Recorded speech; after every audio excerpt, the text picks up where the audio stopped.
आज हम एमए उत्तरार्ध में भारत की भूगोल में खनिजों की श्रृंखला के अंतर्गत अधात्विक खनिजों के अध्ययन करेंगे। मैं डॉक्टर सुनंदा भंडारी, सह आचार्य भूगोल, राजकीय महाविद्यालय टोंक। अधात्विक खनिजों की जब हम बात करते हैं तो इसके अंतर्गत अभ्रक, नमक, हीरा, जिप्सम, एस्बेस्टस, चूना पत्थर, संगमरमर पत्थर आदि आते हैं।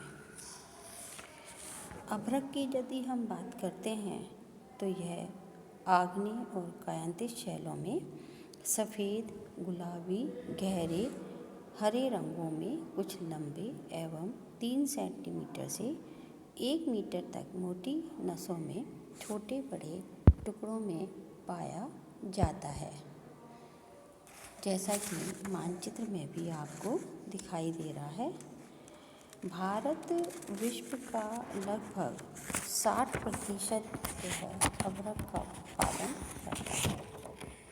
अभ्रक का उपयोग अधिकतर बिजली के कारखानों, मशीनों, वायुयानों में किया जाता है। दवाइयाँ बनाने, सजावट के अतिरिक्त आभूषणों में जड़ने के लिए भी इसको काम में लेते हैं। सफ़ेद और गुलाबी रंग का अभ्रक अपनी स्वच्छता, लचक, तड़क और विद्युत तथा गर्मी की कुचालकता तथा पारदर्शकता आदि गुणों के कारण डायनमो, बिजली की मोटरों, बेतार के तार, समुद्री विमान, मोटर और हवाई यातायात, धवन भट्टियों में ताप सहन व विद्युत कुचालक ईंटें आदि के उपयोग में आता है। इसके अतिरिक्त अपनी स्वच्छता और पतली पतली परतों में अलग हो जाने के कारण अभ्रक लालटेन की चिमनियों, नेत्र रक्षक चश्मों, धमन भट्टियों के मुंह पर पोतने और सजावट के सुंदर कागज खपरेलों में मिलाने में भी काम में आता है। अभ्रक के अपशिष्ट चूरे को विशेष विधि से जोड़कर माइकेनाइट की चादरें किसी भी आकार और मोटाई की ढाली जा सकती हैं। औद्योगिक महत्व के साथ ही युद्ध व सैनिक दृष्टिकोण से भी अभ्रक का अधिक महत्व रहा है। जितने गुण अभ्रक में पाए जाते हैं संभवतः उतने किसी और खनिज में नहीं। यह ताप और विद्युत का कुचालक होता है। इसमें नम्यता यानी फ्लेक्सिबिलिटी होती है। ये कठोर एवं स्वच्छ और पारदर्शक होता है।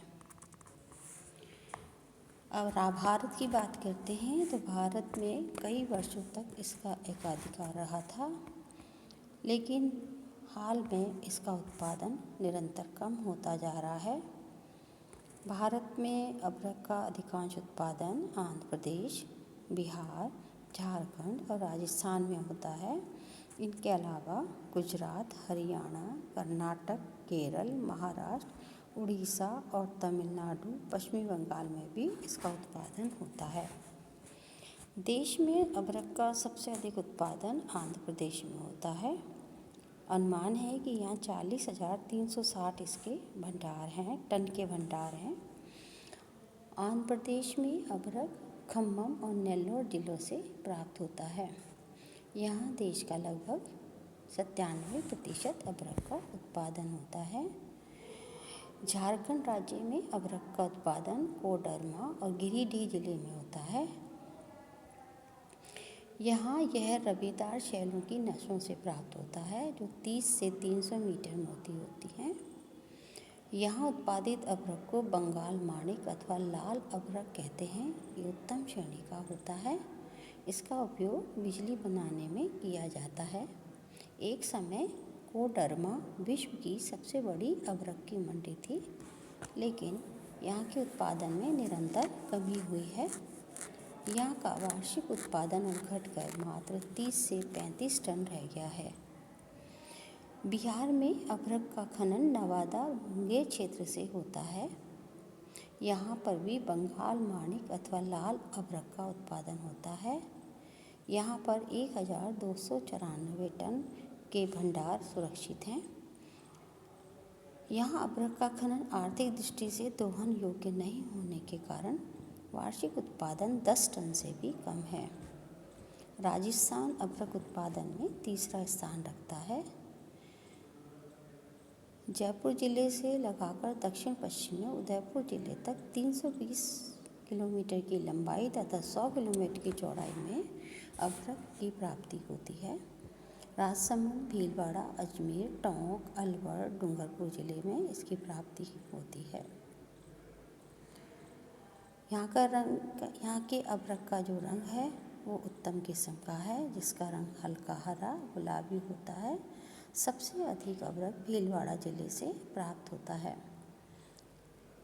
तमिलनाडु में भी अभ्रक का उत्पादन किया जाता है, जो यहाँ के पल्लीपट्टी, कदाबूर, मंगलमाई, मदुरई, अंगलपट्टी, वतलागुंडी क्षेत्रों से होता है।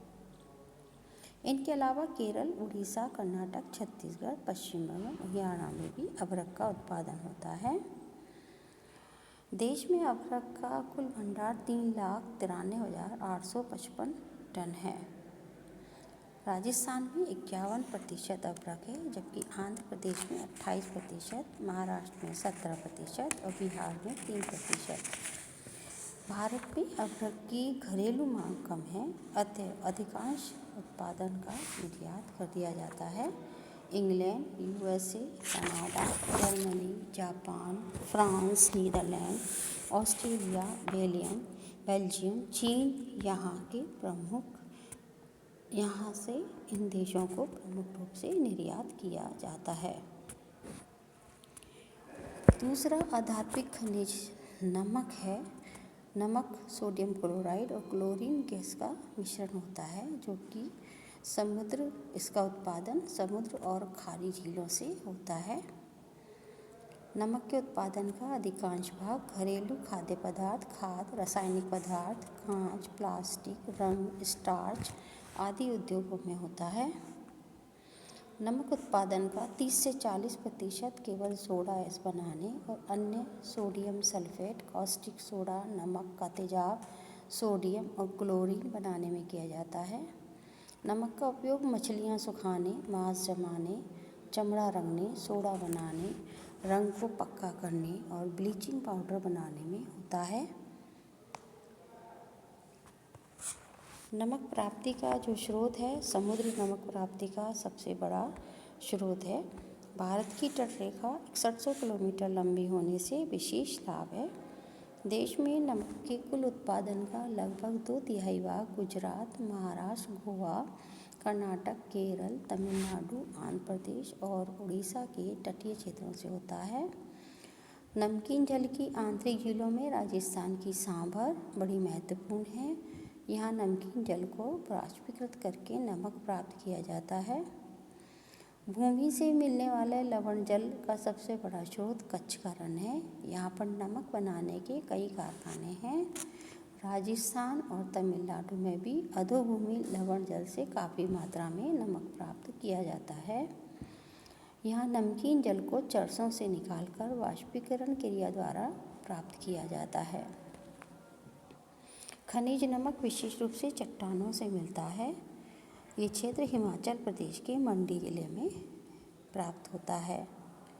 नमक को सौर वाष्पीकरण, निर्यात, खुले बर्तन द्वारा वाष्पीकरण, निर्यात पात द्वारा वाष्पीकरण, बर्फ जमाकर वाष्पीकरण, खनन द्वारा प्राप्त किया जाता है। सामुद्रिक नमक के प्राप्ति के स्रोत कच्छ की खाड़ी, सौराष्ट्र तल, गुजरात के सूरत, महाराष्ट्र में मुंबई से मंगलोर तक का तटीय प्रदेश है। सौराष्ट्र तथा कच्छ के तटों से भी अधिक मात्रा में नमक प्राप्त किया जाता है। यहाँ की भूमि में से खारी जल 5 से 9 मीटर तक नीचे और 3 मीटर चौड़े कुएं खोदकर भी नमक की प्राप्ति होती है। महाराष्ट्र, केरल, तमिलनाडु, तूतीकोरन से भी नमक की प्राप्ति होती है। जैसा कि मानचित्र में आपको दिखाई दे रहा है कि पूर्वी तटीय क्षेत्र में तट के किनारे किनारे नमक प्राप्ति के केंद्र हैं। खारी झीलों से प्राप्त नमक के क्षेत्र की जब हम बात करते हैं तो सांभर, टिडवाना, टेगवाना, पचवंद्रा, लूणकरण संजू झील हैं। यहाँ के पानी से नमक की प्राप्ति की जाती है, जबकि सेंधा नमक हिमाचल प्रदेश से प्राप्त होता है। भारत में नमक का अधिकतर उत्पादन घरेलू और औद्योगिक दोनों क्षेत्र में होता है। कुल उत्पादन का 50%, रासायनिक उद्योग में 10%, निर्यात उद्योगों में 10%, विविध कार्यों में 30%, घरेलू उपयोग में होता है। थोड़ी बहुत मात्रा में चट्टानी सेंधा नमक पश्चिमी पाकिस्तान, अदन और मिस्र से भी आयात किया जाता है। अन्य आधात्मिक खनिजों में हीरा महत्वपूर्ण खनिज है। हीरा 3 प्रकार की भूगर्भीय संरचना में पाए जाते हैं: किम्बरलाइट, संपीड़ित बेड और कछारी कंकड़ रूप में। अत्यंत प्राचीन काल से ही भारत हीरों के लिए जगत प्रसिद्ध रहा है। देश के मध्यवर्ती पठारी भागों से लगाकर दक्षिण में पेन्नार नदी के बीच का भाग हीरों के लिए प्रसिद्ध रहा है। हीरकमय क्षेत्र 3 भागों में विभाजित हैं: मध्य भारतीय क्षेत्र, दक्षिणी क्षेत्र और पूर्वी क्षेत्र। मध्य भारतीय क्षेत्र तीनों में सबसे महत्वपूर्ण है।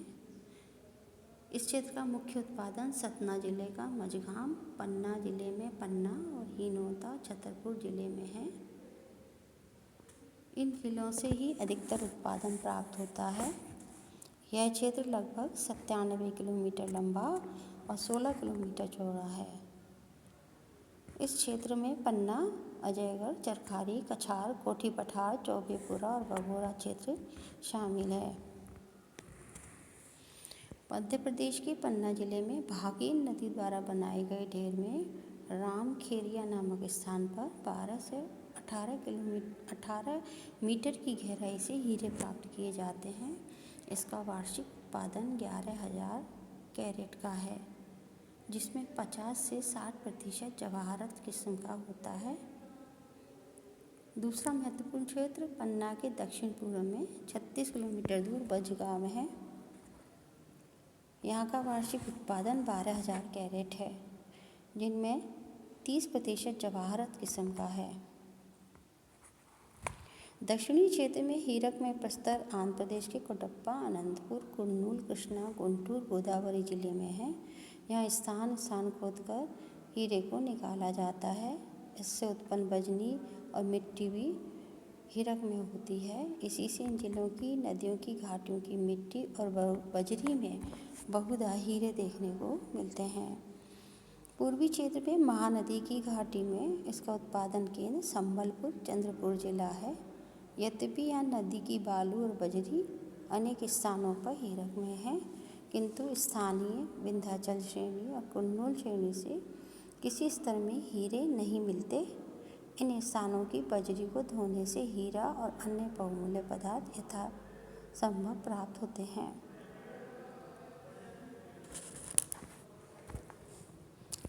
दूसरा अलोह धातु में है, अधात्विक खनिजों में है जिप्सम। यह एक परतदार खनिज पदार्थ है जिसे सेलेनाइट कहते हैं। यह खनिज विशेषतः ऊसर भूमि और शुष्क भागों में बहुत होता है। विशेषतः चूना पत्थर, बालू पत्थर, शैल आदि में मिलता है। नमक और समुद्री जल से भी उत्पाद के रूप में इसकी प्राप्ति होती है। जिप्सम से अमोनियम सल्फेट नामक रासायनिक खाद बनाया जाता है। जिप्सम का उपयोग सीमेंट, गंधक और गंधक का अम्ल बनाने में किया जाता है। जिप्सम को जब 120 डिग्री सेंटीग्रेड तक गर्म किया जाता है तो इसमें से रवेदार जल का कुछ भाग निकल जाता है और इसका उपयोग अस्पतालों से लगाकर बड़े कारखानों में होता है। चीनी मिट्टी के बर्तन, सांचे ढालने, प्लास्टर बोर्ड बनाने में भी यह प्रयुक्त होता है। जिप्सम का उपयोग कागज, कीटाणुनाशक पदार्थों, लैंपों, जस्तर को पिघलाने आदि के कार्य में होता है। भारत में राजस्थान, तमिलनाडु, गुजरात, आंध्र प्रदेश, हिमाचल प्रदेश, जम्मू कश्मीर से इसकी प्राप्ति होती है। राजस्थान में सबसे अधिक जिप्सम मिलता है। राजस्थान में जोधपुर जिला बीकानेर, नागौर, जैसलमेर, बाड़मेर इसके प्रमुख उत्पादक जिले हैं। तमिलनाडु में कोयम्बटूर, रामनाथपुरम, तिरुवन्नूर जिला में इसकी प्राप्ति होती है। उत्तर प्रदेश, उत्तराखंड, गुजरात, महाराष्ट्र, हिमाचल, जम्मू कश्मीर में भी इसका उत्पादन किया जाता है।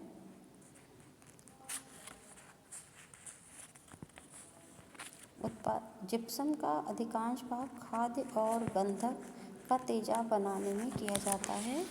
कुछ प्लास्टर ऑफ पेरिस, रसायन उद्योग, कीटनाशक दवा, बंजर भूमि, पुनरुद्धार का विकास आदि में भी इसका उपयोग किया जाता है।